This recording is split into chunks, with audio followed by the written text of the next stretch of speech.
उम्मत को जोड़ो। रिसाला नंबर 4। तहरीर नुसरत सुहेल। अब आप अशरफ अली थानवी साहब का ही वाकया सुने।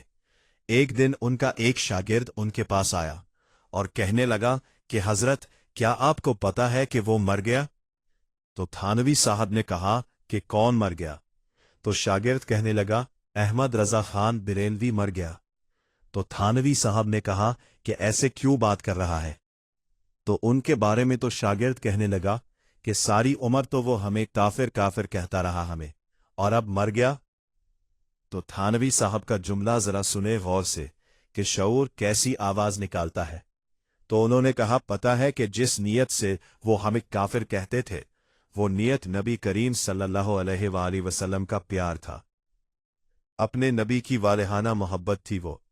अगर खाली इस नीयत को ही बेचे तो इस नीयत से जन्नत निकल आएगी। और तो उनके बारे में ऐसे अलकाबात से बता रहा है। आप खुद गौर करें कि शऊर का लेवल तक पहुंच जाता है। ये जो हम एकदम बंदा जीरो कर देते हैं, और उलमा और बाशऊर लोग कैसे देखते हैं। और इसी तरह एक और वाकया याद आ गया थानवी साहब का। एक दफा ऐसे ही कहीं से गुजर हुआ जहां शिया मातम कर रहे थे।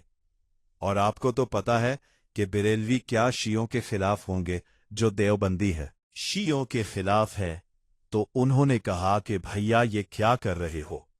तो उन्होंने कहा कि ये हिंदू भजन करते हैं हमारे आगे, तो हम मातम करते हैं इनके आगे। तो थानवी साहब ने कहा, अच्छा अच्छा, जब तक हिंदू भजन नहीं छोड़ते तुम मातम ना छोड़ना। गौर से समझें कि थानवी साहब ने किस ना को पकड़ा है, कि इनका इस्लाम ही इससे बचा हुआ है कि वो भजन है। अगर उन्होंने भजन छोड़ा तो इनका इस्लाम भी फारिग हो जाएगा। गौर से समझें कि एक शऊर वाला बंदा पकड़ता कैसे है। यहां हम लोग कहते हैं कि तुम भी काफिर शिया और वो भी काफिर हिंदू। कोई मातम कर रहा है, कोई भजन कर रहा है, तो क्या फायदा होता इससे? अगर वो दोनों को काफिर कहते, बहुत ही हसास तरीके से अपने शऊर को इस्तेमाल करे कि खैर कैसे निकालनी है, क्योंकि गुस्सा भी आएगा कि यार तू मेरे बुजुर्गों को गालियां देने वाला बंदा है, और खैर भी उससे लेनी है।